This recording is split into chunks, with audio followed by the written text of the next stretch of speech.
Shalom, berjumpa lagi dengan saya di channel Valua Korusa TV. Kali ini kita akan membahas satu fenomena yang akhir-akhir ini begitu menarik perhatian, yaitu adanya semacam migrasi dalam artian perpindahan keyakinan daripada seseorang.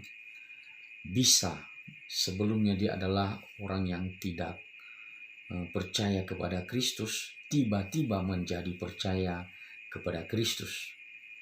Atau yang kedua adalah orang yang selama ini begitu setia kepada Kristus, begitu taat kepada Kristus, tiba-tiba di suatu ketika menjadi seorang yang menganut agama lain dan dia meninggalkan jalan iman yang percaya kepada Kristus. Nah, dua-duanya adalah sebuah fenomena yang kita lihat dan kita rasakan di sekitar kita akhir-akhir ini. Nah, sebelum kita masuk di dalam pembahasan yang lebih detail, kita perlu mengetahui bahwa perpindahan-perpindahan itu atau migrasi orang-orang tertentu di dalam iman itu, di mana mereka tidak lagi mempercayai iman mereka sebelumnya atau kepercayaan mereka sebelumnya, mereka tidak peluk lagi, itu disebabkan oleh beberapa faktor. Bisa saja itu disebabkan oleh faktor eksternal, ya, artinya ada semacam pengaruh dari luar yang sangat kuat. Bisa saja itu adalah semacam desakan, semacam himpitan, semacam tekanan yang begitu kuat, sehingga mereka tidak mampu bertahan dan terhanyut, tergerus di dalam kekuatan tekanan itu. Dan untuk menyelamatkan diri mereka masing-masing, apa boleh buat? Mereka lebih baik ikut supaya mereka boleh tetap bertahan. Nah, itu contoh di mana faktor eksternal, artinya faktor dari luar yang membuat mereka harus mengambil keputusan untuk pindah keyakinan. Yang kedua, bisa juga disebabkan oleh faktor internal, faktor di dalam diri yang bersangkutan sendiri. Contohnya, ya itu dipicu oleh sebuah kekurangan atau kekosongan jiwa yang paling dalam, di mana mereka di dalam iman percaya mereka yang mereka tekuni selama ini, mereka tidak memiliki sesuatu yang pasti. Ya, bisa saja itu disebabkan oleh para pemimpin agama yang mereka anut sebelumnya tidak berperan efektif, tidak berperan sewajarnya. Dan bisa juga di sisi yang lain adalah mereka memang punya rasa tidak puas, meskipun mereka sudah dibekali, meskipun mereka sudah dijejali, meskipun mereka sudah diajarkan, diberitahu tentang dasar-dasar iman agama sebelum mereka mengambil keputusan untuk berpindah. Ya, itu banyak kemungkinan terjadi, banyak hal-hal yang menjadi alasan-alasan, dan masing-masing orang itu biasanya punya alasan yang berbeda-beda. Nah, terkait dengan mereka-mereka yang meninggalkan iman percaya, khususnya dari sebelumnya adalah seorang penganut agama Kristen yang percaya kepada Kristus yang adalah Tuhan dan Juru Selamat, biasanya sih saya melihat bahwa beberapa mereka itu keluar gara-gara hal-hal yang tidak terlalu penting. Di dalam bahasa lain, hal-hal yang soal remeh-temeh, hal-hal yang tidak terlalu berfaedah, tidak terlalu bernilai, dan itu disebabkan justru oleh kebutuhan, oleh karena situasi sosial, oleh karena dosa juga, bisa juga karena mereka telah berbuat dosa dan dituntut untuk bertanggung jawab, dan akhirnya mereka harus pindah agama atau pindah keyakinan, meninggalkan iman Kristen. Dan itu ada banyak ya sebab yang membuat seseorang meninggalkan iman Kristen. Bisa juga karena masalah ekonomi, ya, dan lain sebagainya. Sedikit sekali kita melihat, menyaksikan para migran ini atau orang yang berpindah keyakinan ini, ya, seringkali kalau dari Kristen menuju agama lain itu disebut apa ya? Kalau ke Islam itu disebut mualaf. Nah, itu bisa terjadi karena beberapa hal yang saya sampaikan tadi. Jarang sekali kita menemukan mereka memberikan alasan teologis yang sangat mendasar tentang alasan kepindahan mereka. Tapi biasanya dipicu oleh hal-hal yang remeh-temeh, hal-hal yang terlalu sepele sebenarnya. Ya. Kenapa bisa terjadi sedemikian rupa? Nah, kita melihat memang dari satu sisi, saya harus berani bicara ini, ada gereja-gereja tertentu yang memang tidak membekali warga jemaatnya dengan benar. Ya, mereka hanya membekali warga jemaat dengan hukum-hukum moral, ya, pesan-pesan moral, bagaimana caranya kita hidup sebagai pengikut Kristus. Kita harus baik, kita harus berbuat yang menyenangkan orang dan sebagainya. Dan mereka tidak diajarkan tentang esensi mengapa mereka harus menjadi Kristen. Ya, itu ada yang seperti itu.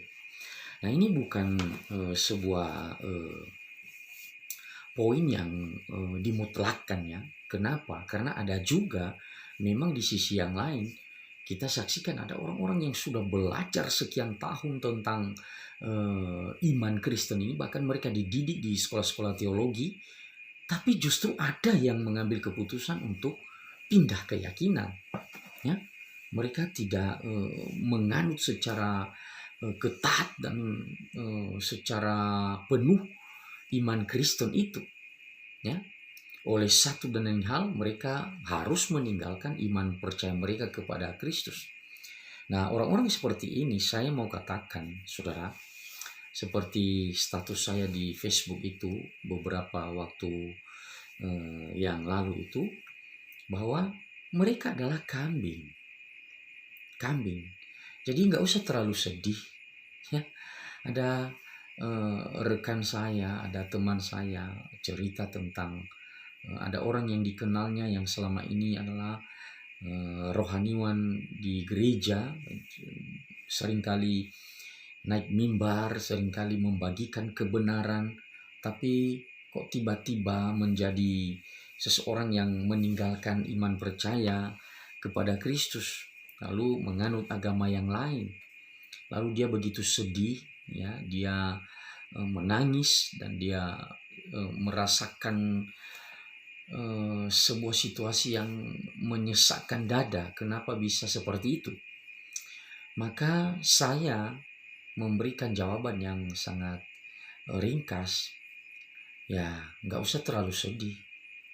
Kenapa? Karena memang orang-orang itu adalah kambing. Kambing itu artinya ya menyamar, selama ini menyamar. Mereka bukan anak Tuhan. Mereka bukan anak Tuhan. Lebih baik secepatnya mereka keluar daripada mereka terus bertahan di situ dengan memakai topeng, dengan memakai segala macam kemunafikan dan sebagainya. Kenapa? Karena hati mereka sebenarnya belum menjadi milik Kristus. Mereka sebenarnya belum dilahirkan kembali, ya. Jadi fenomena penampilan agamawi, ya, mungkin mereka memakai label-label keagamaan, pendeta, guru Injil, evangelis dan sebagainya, ya. Atau mereka suka memakai jubah, mereka suka memakai stola, memakai pakaian-pakaian keagamaan. Itu bukan jaminan, ya, itu bukan jaminan. Mereka hanya menyamar, ya. Dan saudara harus tahu itu bahwa ada kemungkinan seperti itu memang. Ya, tidak semua murid Yesus yang dipanggil oleh Yesus itu adalah benar-benar murid Yesus. Ya, kita masih ingat Yudas, kan? Ya, ada yang seperti itu. Itu fakta, itu bukti bahwa tidak semua loh Ya, kita dipanggil menjadi orang percaya, lalu benar-benar semuanya itu adalah sungguh-sungguh orang-orang yang takut akan Tuhan, orang-orang yang pilihan. Enggak, ya. Mereka hanya menyamar, mereka hanya seakan-akan tampil seperti orang percaya, padahal mereka sesungguhnya belum menjadi pengikut Kristus yang sungguh-sungguh. Hati mereka belum dimiliki oleh Kristus, dan hati mereka belum menjadi milik, ya, atau memiliki Kristus dan dimiliki oleh Kristus. Ya. Nah, kalau berbicara panjang tentang hal itu, ya kita bisa kaitkan itu kenapa terjadi. Ya karena memang mereka bukan orang pilihan. Sederhana saja. Saya secara pribadi saya mengakui adanya pemilihan, ya.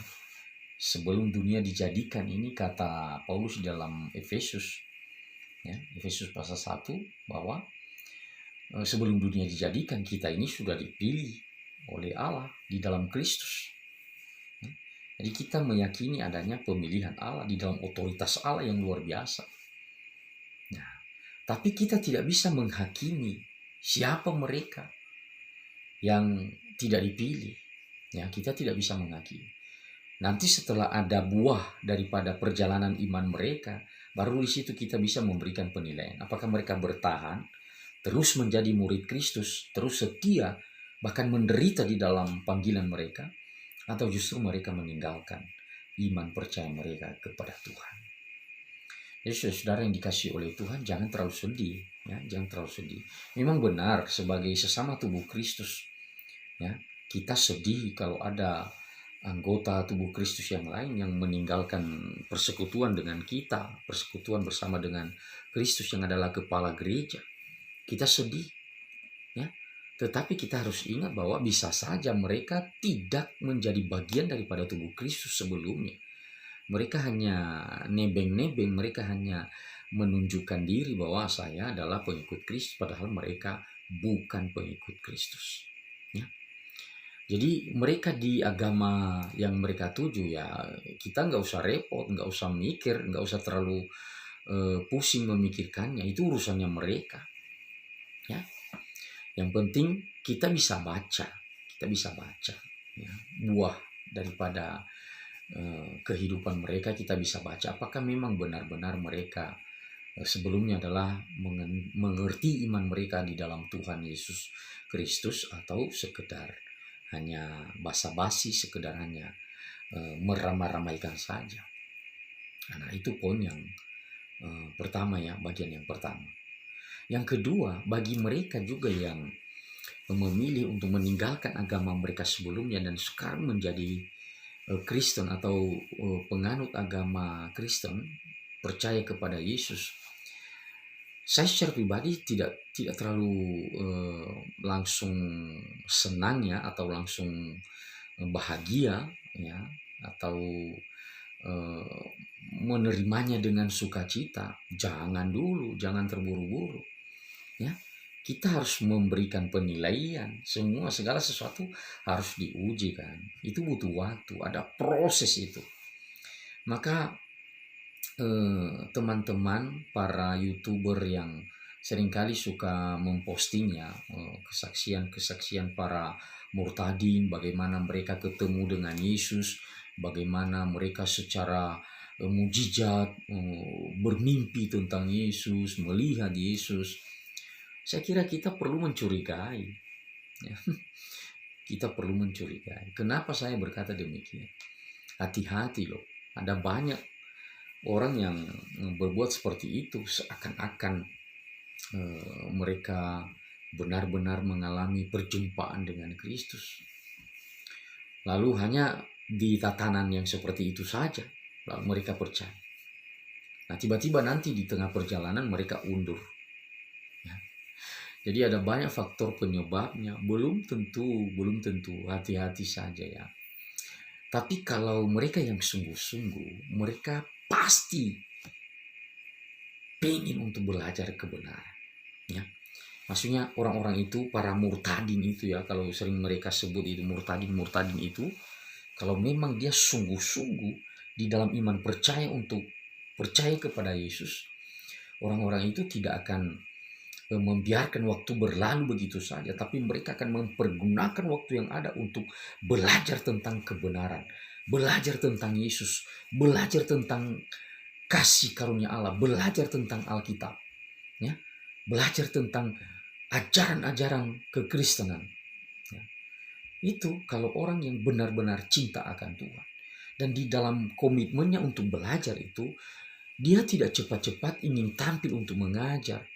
Ya, yang saya lihat beberapa waktu akhir-akhir ini, para murtadin ini belum apa-apa udah berani mengajar. Ya, belum mengenal, belum mengerti, belum memahami, belum punya landasan iman yang benar tentang kekristenan, tapi sudah berani mengajar. Nah, masalahnya ada orang-orang tertentu, ada gereja-gereja tertentu yang memberikan panggung, menyediakan panggung kepada mereka-mereka itu. Itu salah. Ya, saya secara pribadi tidak setuju model yang seperti itu. Belajar dulu, ya. Kita bukan membatasi kesaksian-kesaksian mereka. Bersaksi silakan, ya memang itu justru lebih baik. Tapi kalau kesaksiannya salah, itu justru menjadi bumerang loh. Menjadi bumerang, ya. Kalau kesaksian yang mereka sampaikan, ya, apa yang mereka utarakan tidak di dalam kebenaran, tidak di dalam ketaklukan kepada firman Tuhan, itu justru berbahaya, Bapak Ibu. Makanya saya secara pribadi tidak terlalu senang kalau ada murtadin tiba-tiba berani bersaksi, tiba-tiba berani mengajarkan firman Tuhan, ya, berani mengkritisi agama lain. Jangan, ya, jangan cepat-cepat untuk memberikan panggung, jangan cepat-cepat untuk memberikan semacam peluang. Jangan, belajar dulu, ya. Jadi saudara-saudara yang mau pindah atau yang beranjak dari agama Kristen menuju agama lain, tolong pikir baik-baik. Dan gereja punya tanggung jawab sebelum warga jemaat kita pindah agama, ya kita harus membekali mereka dengan pengajaran tentang iman mereka. Kita jangan mengajar hanya di level anjuran moral, pesan moral. Itu di agama lain juga mereka bisa dapatkan, Bapak Ibu. Tapi inti ajaran kekristenan, kenapa kita menjadi Kristen? Ya, siapa Tuhan? Siapa Allah yang kita sembah? Ya, siapa Yesus? Kenapa kita harus mempercayai Yesus sebagai Tuhan dan Juru Selamat kita? Lalu siapa Roh Kudus? Ya, lalu siapa atau apa itu Alkitab? Nah, saya sudah memulai memberikan pengajaran-pengajaran dasar tentang hal-hal yang doktrinal seperti itu. Silakan berkunjung di channel saya ini, ada banyak di situ video yang saya buat. Ya. Jadi saudara yang ingin keluar dari kekristenan, tolong pikir baik-baik. Ya. Dan sebelum Anda keluar, tolong bergumul baik-baik. Sayang sekali ya, kalau kita sudah puluhan tahun ikut Tuhan, tapi tiba-tiba hanya karena satu dan lain hal yang sepele saja, lalu kita meninggalkan iman percaya kita kepada Tuhan. Sayang sekali, sayang sekali. Nah, akhirnya kita nanti terkena hukuman Tuhan di neraka. Yang kedua juga untuk mereka-mereka yang ingin memeluk agama Kristen, jangan asal memeluk. Ya, jangan melompat di dalam kegelapan. Jangan. Anda akan hancur, Anda akan celaka. Tapi pikirkan baik-baik. Ya. Kalau Anda ingin menjadi pemeluk agama Kristen, belajar baik-baik tentang kebenaran, tentang Injil, tentang firman Tuhan, tentang Alkitab. Baru. Ya. Memang agak sulit ya, menjadi Kristen itu agak sulit ya. Kita harus siap menderita, kita harus siap untuk belajar. Dan memang justru itulah letak keunikan daripada kekristenan. Tuhan memberkati kita. Amin.